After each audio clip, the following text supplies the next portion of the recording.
with lecture 4 of coordination compounds, जिसमें आज हम पढ़ेंगे effective atomic number EAN। Effective atomic number EAN की बेटे अगर हम बात करें तो हम कह सकते हैं mathematically effective atomic number of any metal ion और metal complex is equal to Z minus oxidation state plus 2 into coordination number.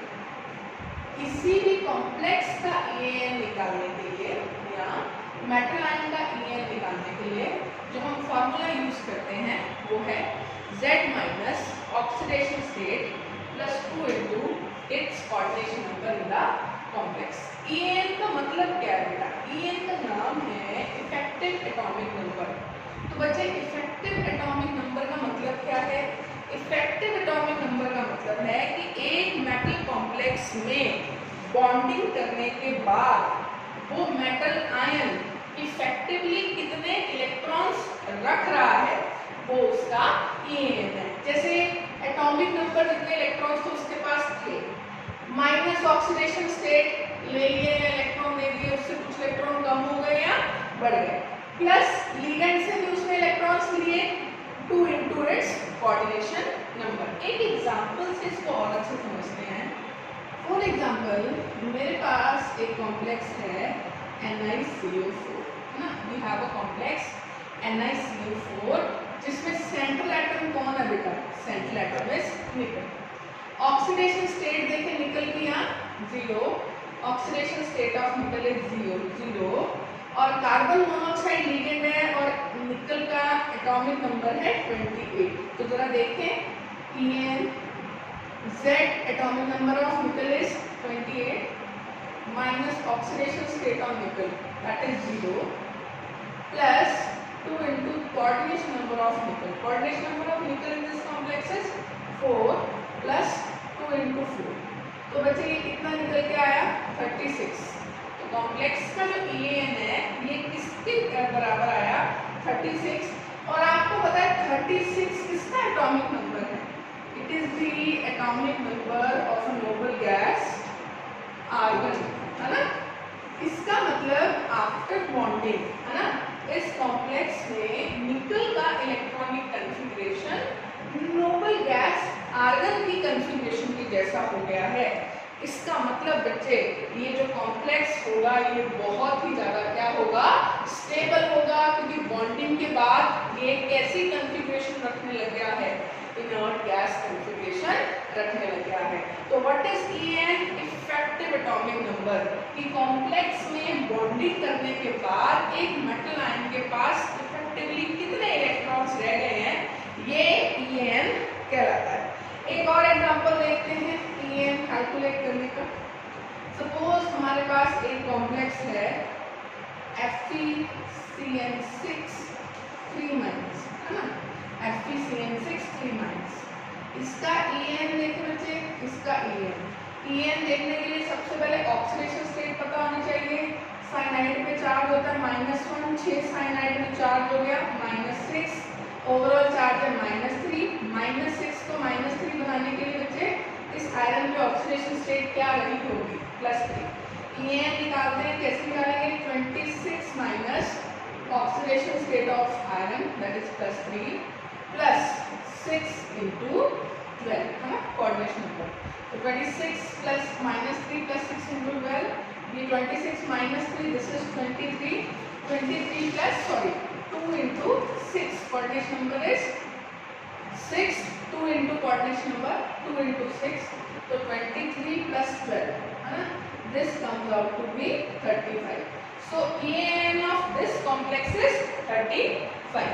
एक और एग्जांपल लेते हैं। For example I have a complex FeH2O6 2+, है ना? इस कॉम्प्लेक्स में हम आयरन का EAN देखना चाहें तो बेटा आयरन का एटॉमिक नंबर 26, आयरन का एटॉमिक नंबर 26 माइनस आयरन के ऑक्सीडेशन स्टेट, आयरन के oxidation state plus 2 into coordination number of iron in this complex that is 6। So this comes out to be 24 plus 12 that is 36. 6। तो iron का जो EAN है वो इस complex में कितना है 36। तो this is how we can determine EAN of any complex और any metal ion present in a complex. आप EAN किसी भी कॉम्प्लेक्स का निकाल सकते हैं, है ना। अगर मैं कहूँ EAN of any complex can be calculated, आप किसी भी कॉम्प्लेक्स का EAN कैलकुलेट कर सकते हो using this formula. Next is EAN rule, है ना। व्हाट इज EAN रूल, इसकी बात करते हैं। EAN रूल की अगर हम बात करें तो सबसे पहले याद रखना EAN rule is applicable only for metal carbonates. अभी रूल को मैं डिफाइन कर देती हूँ, लेकिन रूल लगेगा किस पे, मेटल कार्बोनाइड्स पे। मेटल कार्बोनाइड्स का मतलब क्या है, मेटल कार्बोनाइड्स का मतलब है कुछ इस तरह के कॉम्प्लेक्सेस, ठीक है। EAN rule applicable only for metal carbonyls, metal carbonyls MCOX type complexes पे ये रूल लगेगा, applicable only for metal complexes of type MCOX, right. Rule कहता क्या है ना, रूल कहता है complexes whose EAN is equal to the atomic number of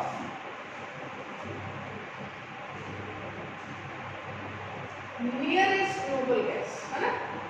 ऐसे कॉम्प्लेक्सेस जिनमें किसी भी सेंट्रल एटम का जो EAN है वो नियरेस्ट नोबल गैस के एटॉमिक नंबर के बराबर हो जाए, complexes whose EAN is equal to the atomic number of nearest noble gas are very stable in nature and have the existence। तो मतलब वही मेटल कार्बोनाइड्स, तो कॉम्प्लेक्सेस की बजाय बेटे हम स्पेशली क्या लिख सकते हैं, कॉम्प्लेक्सेस की बजाय हम स्पेशली लिख सकते हैं मेटल कार्बोनाइड्स, क्योंकि जो रूल है वो किसके ऊपर एप्लीकेबल है, मेटल कार्बोनाइड्स। तो ऐसे मेटल कार्बोनाइड्स बचे जिसका EAN किसी नियरेस्ट नोबल गैस के एटॉमिक नंबर को मैच करता है, वही मेटल कॉम्प्लेक्सेस जो हैं वो क्या होते हैं, स्टेबल होते हैं और वही एग्जिस्ट करते हुए पाए जाते हैं, अदरवाइज वो एग्जिस्ट नहीं करते। अब सपोज मैं एक एग्जांपल लेती हूँ दोबारा, एग्जांपल नंबर 1 FeCO5 और एक एग्जांपल नंबर 2 में लेती हूँ MnCO5। Both are metal carbonyls, yes both are metal carbonyls, दोनों मेटल कार्बोनाइड्स हैं, तो मतलब दोनों का जो EAN है वो हम कैलकुलेट कर सकते हैं और दोनों के लिए EAN रूल भी अप्लाई कर सकते हैं। सबसे पहले देखें दोनों पे ऑक्सीडेशन स्टेट क्या है, 0। इसका EAN कैसे आएगा बेटा, आएगा 26 माइनस 0 प्लस 2 इंटू 5, ये आ गया 36। 36 मतलब आर्गन का EAN, आर्गन के एटॉमिक नंबर के बराबर, तो मतलब FeCO5 is very stable and it will find existence. अगर मैं इधर EAN की बात करूं तो इधर atomic number is 25 minus 0 plus 2 into 5 that is 10। तो MnCO5 का दिस इज 35। तो MnCO5 का जो एटॉमिक नंबर जो EAN निकल के आया वो कितना निकल के आया, 35 निकल के आया। इसका मतलब MnCO5 कॉम्प्लेक्स एग्जिस्ट नहीं करेगा।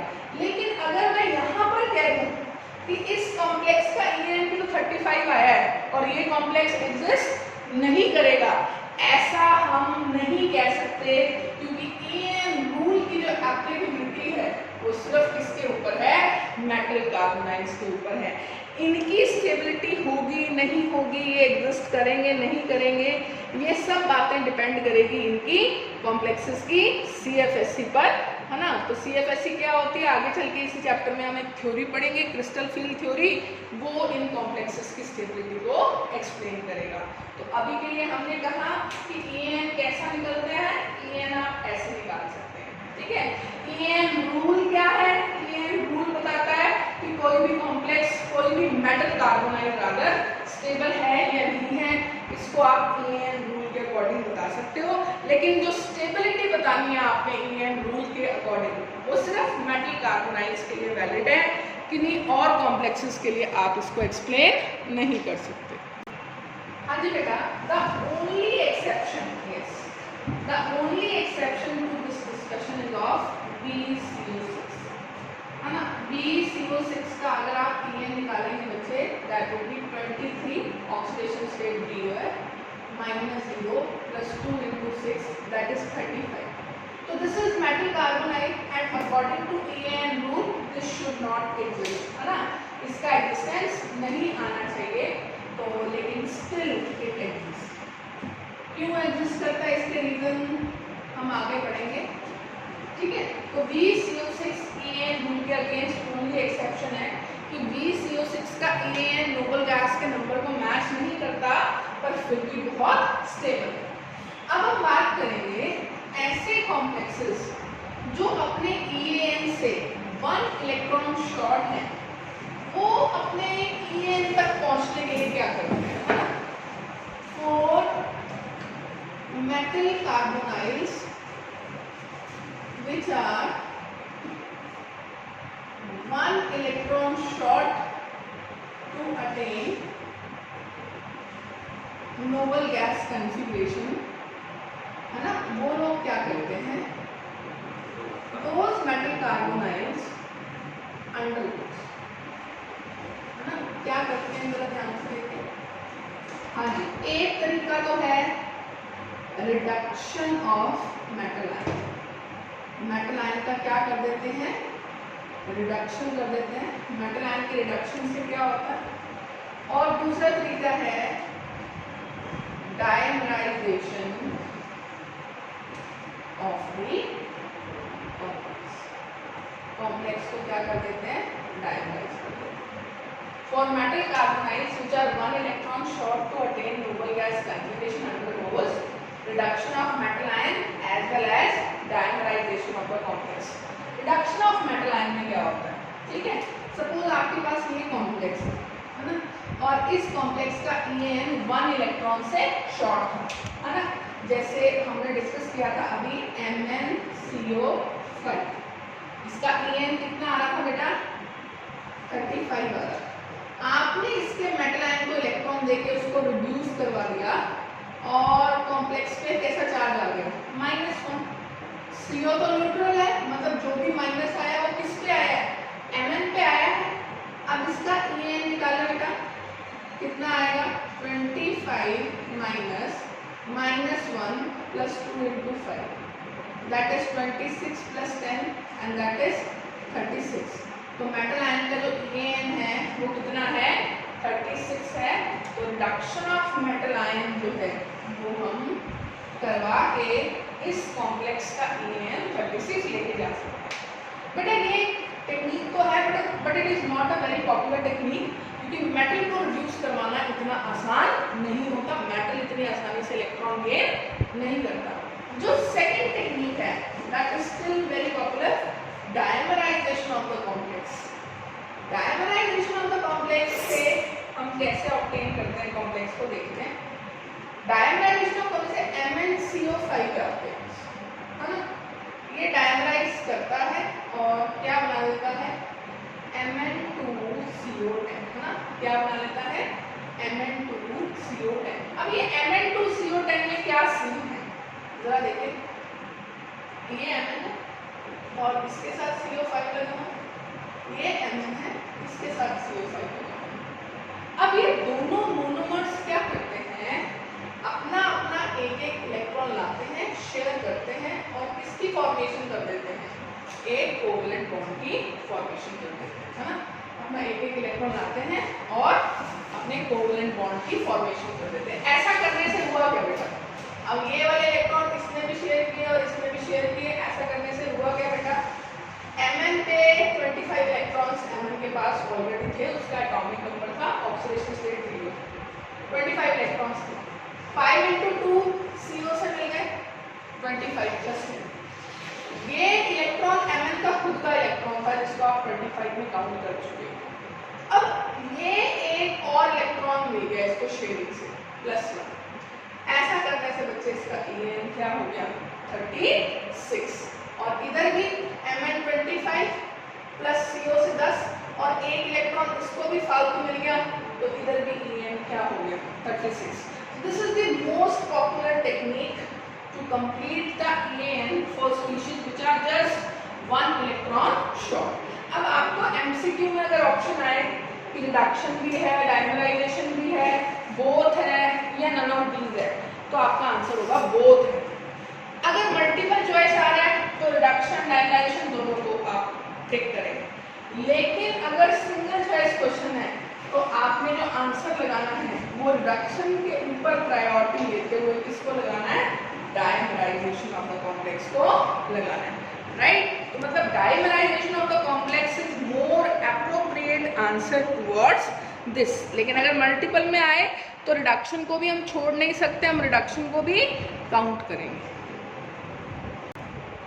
हाँ जी बेटा, after EN we will be discussing organometallic compounds OMC.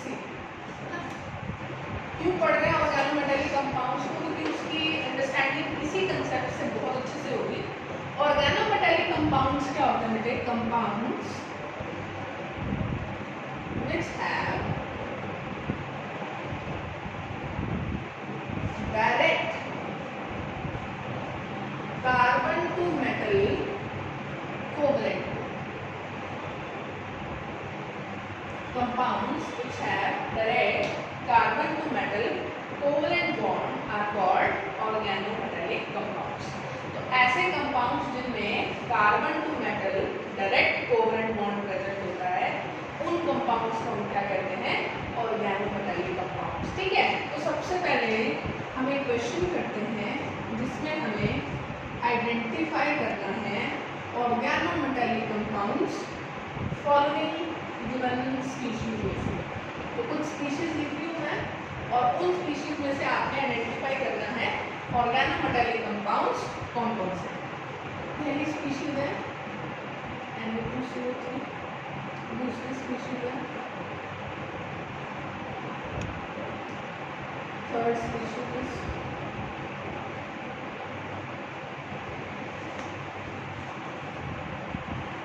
fourth species.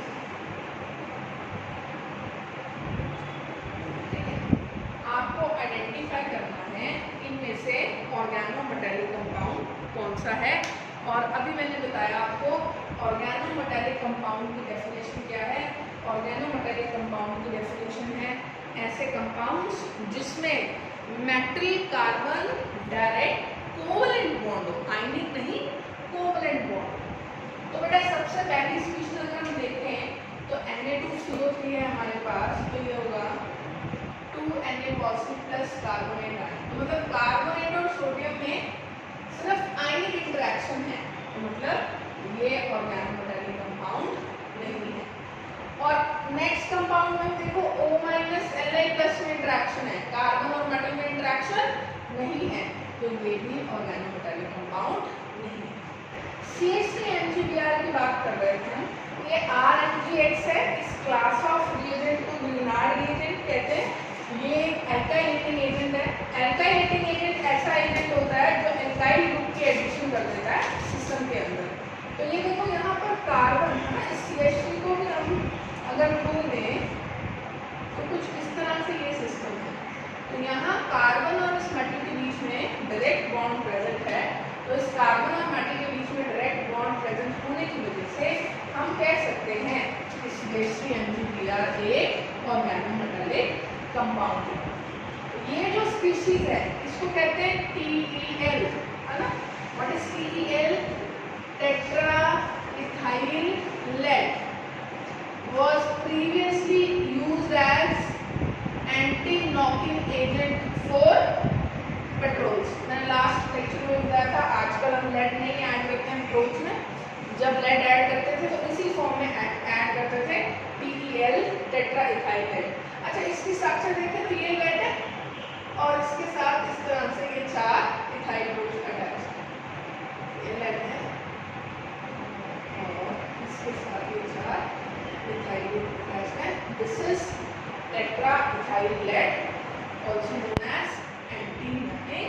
Agent, ठीक है। तो इसमें भी बेटा मेटल और कार्बन का डायरेक्ट कोवलेंट बॉन्ड प्रेजेंट है, तो yes this is also an organometallic compound.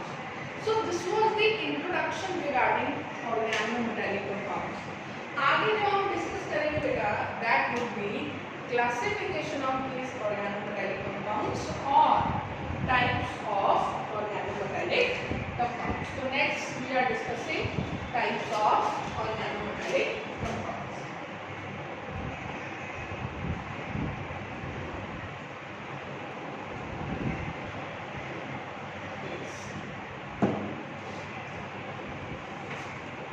Types of organometallic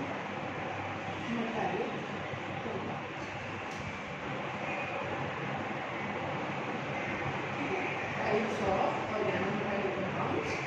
organometallic compounds के टाइप्स, तो दो तरह के ऑर्गेनोमेटेलिक कंपाउंड्स होते हैं बेटा, sigma bonded OMCs and pi bonded OMCs, ठीक है। Sigma bonded OMCs and pi bonded OMCs, तो मतलब अगर मेटल और कार्बन के बीच में सिग्मा बॉन्ड है तो सिग्मा बॉन्डेड, और अगर मेटल और कार्बन के बीच में पाई बॉन्ड है तो पाई बॉन्डेड। कई बुक्स एक और क्लास भी देती हैं, both sigma as well as pi bonded OMCs, both sigma as well as pi bonded OMCs। इनमें क्या होता है बच्चे, इनमें मेटल और कार्बन के बीच में सिग्मा बॉन्ड भी होता है और पाई बॉन्ड भी होता है, ठीक है। तो sigma bonded OMCs, pi bonded OMCs, both sigma as well as pi bonded OMCs, ठीक है। सिग्मा बॉन्डेड OMCs की बेटा अगर मैं बात करूं तो क्या कह सकते हैं सिग्मा बॉन्डेड OMCs के बारे में, जरा ध्यान से देखें।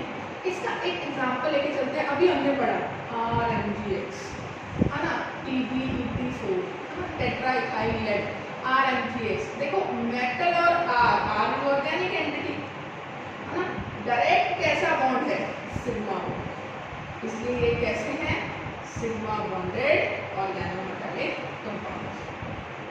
टेट्राइथाइल लेड की बात करूं तो मैं बेटा ये Pb, ये CH2CH3, ये CH2CH3, ये CH2CH3 और ये भी CH2CH3, ठीक है। इनकी अगर मैं बात करूं तो इनमें भी कार्बन और मेटल के बीच में डायरेक्ट सिग्मा बॉन्ड है, बेटा ये कैसे ऑर्गेनोमेटेलिक कंपाउंड्स हैं, सिग्मा बॉन्डेड ऑर्गेनोमेटेलिक कंपाउंड्स।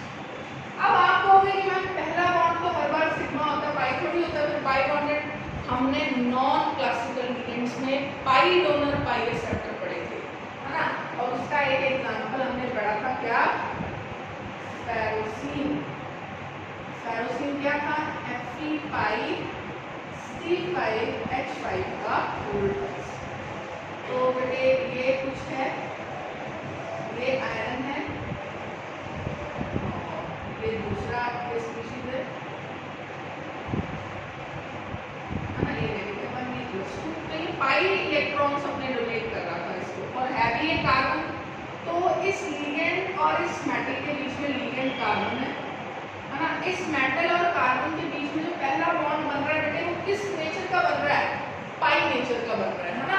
तो इसलिए ये जो ऑर्गेनोमेटेलिक कंपाउंड्स हैं, इन ऑर्गेनोमेटेलिक कंपाउंड्स को हमने क्या कहा है, पाई बॉन्डेड ऑर्गेनोमेटेलिक कंपाउंड। तो फेरोसिन एक ऑर्गेनोमेटेलिक कंपाउंड है।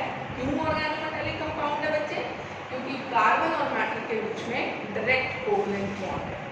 ये एक पाई बॉन्डेड ऑर्गेनोमेटेलिक कंपाउंड है। पाई बॉन्डेड ऑर्गेनोमेटेलिक कंपाउंड क्यों है, क्योंकि कार्बन और मेटल के बीच में डायरेक्ट पाई बॉन्ड प्रेजेंट, ठीक है। नेक्स्ट क्लास हो गई both sigma as well as pi bonded organometallic compounds, और बेटे इसके एग्जांपल्स में आते हैं मेटल कार्बोनाइड्स। ये भी हम लास्ट लेक्चर में डिस्कस कर चुके हैं कि मेटल कार्बोनाइड्स में पहले लिगेंड और मेटल के बीच में कैसा बॉन्ड होता है, सिग्मा, फिर मेटल और लिगेंड के बीच में कैसा बॉन्ड आ जाता है, पाई, है ना। पहले सिग्मा बॉन्ड होता है, फिर पाई बॉन्ड आ जाता है। दोनों तरफ के बॉन्ड्स होने की वजह से ये कैसा कंपाउंड हो जाता है, both sigma bonded as well as. हाँ जी बेटा, नेक्स्ट हम डिस्कस करेंगे बॉन्डिंग थ्योरीज और कोऑर्डिनेशन कंपाउंड्स। कोऑर्डिनेशन कंपाउंड्स में बॉन्डिंग को एक्सप्लेन करने के लिए जो थ्योरीज एक्सप्लेन करनी है, थ्योरीज हमें डिस्कस करनी है, वो हम डिस्कस करेंगे बेटा। इस चैप्टर में 3 थ्योरीज हमें डिस्कस करनी है। One is Werner's theory, second theory जो बॉन्डिंग को एक्सप्लेन करेगी दैट इज बीबीटी। बीबीटी बिल्कुल वैसी जैसे हमने केमिकल बॉन्डिंग में डिस्कस करी है, वैलेंस बॉन्ड थ्योरी। जो थर्ड थ्योरी हमने डिस्कस करनी है that is CFT, also known as crystal field theory, है ना। ऐसा नहीं है कि इतनी ही थ्योरीज हैं जो कोऑर्डिनेशन कंपाउंड्स की बॉन्डिंग को एक्सप्लेन करती हैं। लीगेंड फील्ड थ्योरी, LFT भी है जो कि मॉडर्न थ्योरीज में से आती है, और मोस्ट इंपॉर्टेंट थ्योरी जो कोऑर्डिनेशन कंपाउंड्स में बॉन्डिंग को एक्सप्लेन करती है that is molecular orbital theory. लेकिन हमारे 12th के और JEE नीट के सिलेबस की बात करें तो 3 ही थ्योरीज हमें डिस्कस करनी है इस चैप्टर में, Werner's theory, BBT and CFT। हालांकि JEE एडवांस में CFT नहीं है। JEE एडवांस का सिलेबस JEE मेन के सिलेबस से कम होता है। परसेप्शन उल्टी होती है कि JEE एडवांस का सिलेबस JEE मेन से ज्यादा होता है, JEE एडवांस का सिलेबस कम होता है। चलिए वहां सिलेबस की बात करेंगे। सबसे पहले जो थ्योरी हम स्टार्ट करते हैं बेटा, वो स्टार्ट करते हैं Werner's coordination theory. Werner's coordination theory is also known as dual valency concept, है ना। और वर्नर वो पहला साइंटिस्ट था जिसने कोऑर्डिनेशन कंपाउंड्स की बॉन्डिंग के बारे में इंफॉर्मेशन दी। इसी ऑनर में वर्नर को फादर ऑफ कोऑर्डिनेशन केमिस्ट्री भी बोला जाता है। हम वर्नर को फादर ऑफ कोऑर्डिनेशन केमिस्ट्री भी बोलते हैं। Werner's coordination theory, dual valency concept. तो वर्नर का कंसेप्ट कहता क्या है, इसको समझते हैं। According to Werner, each metal ion has 2 types of valencies, है ना। हर मेटल आयन की 2 तरह की वैलेंसीज होती है। कौन कौन सी वैलेंसी होती है? Primary and secondary. हर मेटल आयन की 2 तरह की वैलेंसी होती है वर्नर के according, primary and secondary. According to Werner each metal ion has 2 types of valencies. अब ये प्राइमरी वैलेंसी है क्या, सेकेंडरी वैलेंसी है क्या, इसको समझेंगे, बट पहले समझेंगे compounds in which only primary valency is satisfied. Compounds in which only primary valency is satisfied, ऐसे कंपाउंड्स को नॉर्मल कंपाउंड्स कहते हैं, है ना। जो हमने इस चैप्टर से पहले तक कंपाउंड्स देखे थे वो नॉर्मल कंपाउंड्स हैं। उन कंपाउंड्स में मेटल आयन की सिर्फ प्राइमरी वैलेंसी ही सेटिस्फाइड होती है। While ऐसे compounds in which both primary as well as secondary valencies are satisfied,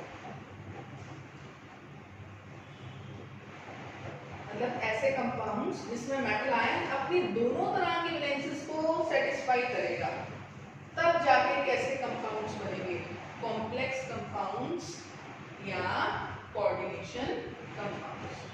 तो बेसिकली ऐसे कंपाउंड्स जिनमें सिर्फ प्राइमरी वैलेंसी सेटिस्फाई होगी वो नॉर्मल कंपाउंड्स होंगे। नॉर्मल कंपाउंड जैसे MgSO4, NaCl, KCl, ये नॉर्मल कंपाउंड्स हैं। लेकिन जहां कॉम्प्लेक्सेस के अंदर मेटल आयन की प्राइमरी के साथ साथ सेकेंडरी वैलेंसीज भी सेटिस्फाइड होंगे, वो कैसे कंपाउंड्स होंगे? कॉम्प्लेक्स कंपाउंड्स होंगे। तो अब हम आगे बढ़ने से पहले डिस्कस करते हैं प्राइमरी वैलेंसीज क्या है और सेकेंडरी वैलेंसीज क्या है। तो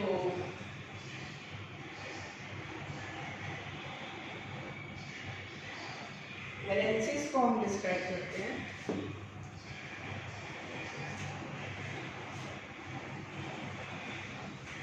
वैलेंसीज दो तरह की हैं, primary and secondary. Primary and secondary, दो तरह की वैलेंसीज हम डिस्कस करेंगे, primary valencies and secondary valencies.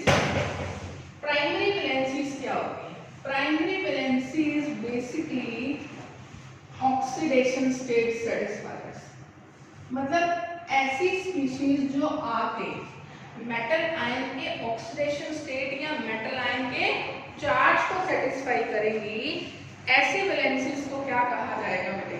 Primary valency. तो valencies which satisfies oxidation state of metal ions are called primary valencies. ऐसी वैलेंसीज जो मेटल आयन के ऑक्सीडेशन स्टेट को सेटिस्फाई करेंगी वो primary valencies. On the contrary, secondary valencies which will satisfy coordination number of metal ions, ठीक है, metal ions के coordination number को जो चीज सेटिस्फाई करे वो कैसी वैलेंसी? Secondary valency. तो सेकेंडरी वैलेंसी जो मेटल आयन के कोऑर्डिनेशन नंबर को सेटिस्फाई करे, प्राइमरी वैलेंसी जो ऑक्सीडेशन स्टेट को सेटिस्फाई करे। अब ऑक्सीडेशन स्टेट को सेटिस्फाई करेंगे तो नेचर में कैसी होगी बेटा? आयनिक इन नेचर।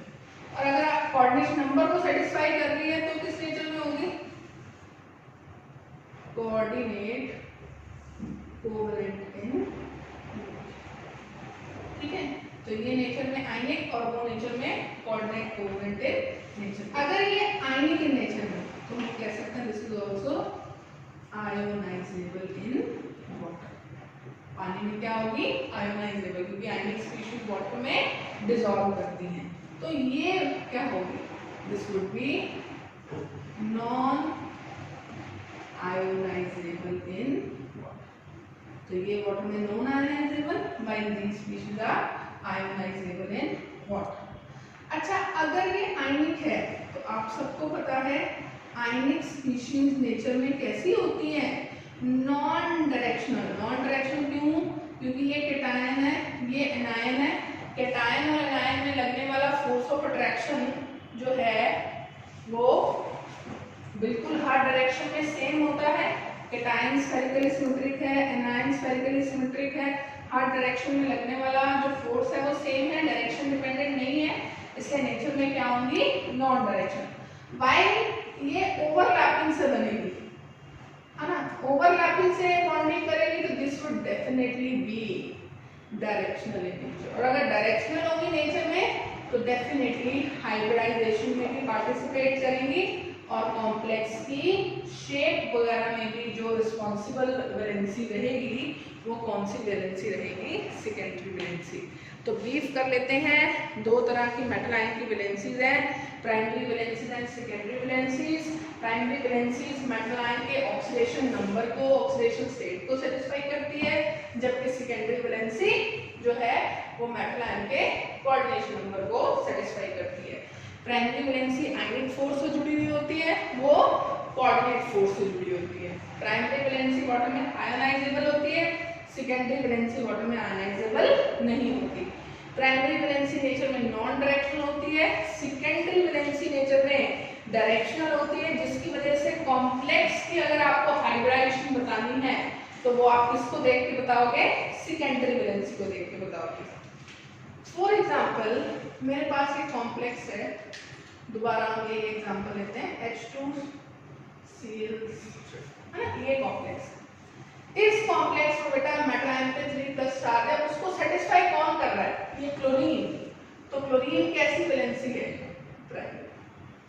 और ये कोऑर्डिनेशन नंबर को सेटिस्फाई कर रहा है, जुड़ा हुआ है? सेकेंडरी वैलेंसी से जुड़ा हुआ है।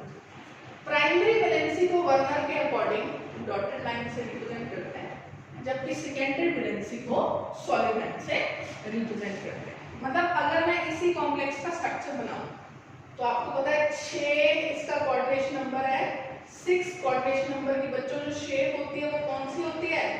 ऑक्टाहेड्रल। ऑक्टाहेड्रल होने की वजह से कुछ इस तरह से ये वाटर फॉर्मेशन है। सेकेंडरी वैलेंसी थी, इसलिए मैंने सॉलिड लाइन से शुरू किया। ये Cl प्राइमरी वैलेंसी है और नेचर में नॉन डायरेक्शनल है, तो मैं कैसे भी Cl को डॉटेड लाइन से रिप्रेजेंट कर सकती हूँ। और इस तरह से ये जो कॉम्प्लेक्स है, this is the Werner's representation of this complex. अब मजेदार बात क्या, जब आप इस कॉम्प्लेक्स को पानी में डालोगे तो आपको मिलेगा क्या? CrH2O6 3 plus aqueous plus 3 Cl minus aqueous. ये प्राइमरी वैलेंसी थी, इसलिए वाटर में आयोनाइज हो गई। ये सेकेंडरी वैलेंसी से जुड़ा हुआ था, इसलिए ये कॉम्प्लेक्स इंटैक्ट रहा, वाटर में आयोनाइज नहीं हुआ। So this is the Werner's concept of dual valencies and Werner's representation. मैं 2-3 एग्जांपल और लूंगी। सपोज मेरे पास एग्जांपल है CrCl3.6H2O, सेम एग्जांपल। तीसरा एग्जांपल है मेरे पास CrCl3.5H2O and then I have CrCl3.4H2, है ना? इस तरह का कॉम्प्लेक्सेस है मेरे पास। आपको मैंने एक टर्म सिखाई थी कोऑर्डिनेशन नंबर, और कोऑर्डिनेशन नंबर में मैंने आपको कहा था कि जब आप बात करते हो कॉम्प्लेक्सेस में तो एक कॉम्प्लेक्स तभी एग्जिस्ट कर सकता है जब उसमें उसके मेटल आयन का कोऑर्डिनेशन नंबर सेटिस्फाइड हो। हमें दिख रहा है कि क्रोमियम का कोऑर्डिनेशन नंबर 6 है, तो बच्चों 6 के 6 वाटर अंदर जाएंगे, तभी इसका 6 कोऑर्डिनेशन नंबर पूरा हुआ और ये कॉम्प्लेक्स ऐसे एग्जिस्ट करेगा और उसकी रिप्रेजेंटेशन ये होगी। यहाँ देखो, यहाँ सिर्फ 5 वाटर है, मतलब अंदर 5 वाटर हो गए, लेकिन कोऑर्डिनेशन नंबर क्या बैलेंस करना है? 6 बैलेंस करना है, 5 है। क्या करें? एक Cl को अंदर लगाना पड़ेगा, ये कॉम्प्लेक्स ऐसे एग्जिस्ट करेगा। Cl अंदर क्यों गया? क्योंकि कोऑर्डिनेशन नंबर 6 पूरा करना बहुत जरूरी है। अब जैसे ही Cl अंदर गया, ये प्राइमरी वैलेंसी की तरह भी काम करेगा और सेकेंडरी वैलेंसी की तरह भी काम करेगा। प्राइमरी वैलेंसी का सिर्फ एक ही काम रह जाएगा इसके पास, क्या? ये चार्ज को अभी भी सेटिस्फाई कर रहा है। बाकी सारी प्रॉपर्टीज इसमें किसकी आ जाएंगी? सेकेंडरी वैलेंसी की। क्या? पानी में आयनाइज नहीं होगा, कॉम्प्लेक्स की हाइब्रिडाइजेशन में पार्टिसिपेट करेगा, कॉम्प्लेक्स की शेप देने में भी पार्टिसिपेट करेगा। तो ये जो कॉम्प्लेक्स है, ये कॉम्प्लेक्स किस तरह से एग्जिस्ट करेगा? एग्जिस्ट करेगा एज Cr, ये ड्यूअल Cl शो करेंगे। ये 5 वाटर हमने ऐसे शो किए, है ना? अब 2 Cl को हम कैसे भी अरेंज कर सकते हैं। तो दिस इज CrH2O5Cl Cl2। अच्छा, यहाँ बात करें तो हम क्या कर सकते हैं? CrH2O4Cl2Cl। तो ये प्राइमरी और ये सेकेंडरी वैलेंसी। और यहाँ पर अगर हम बात करें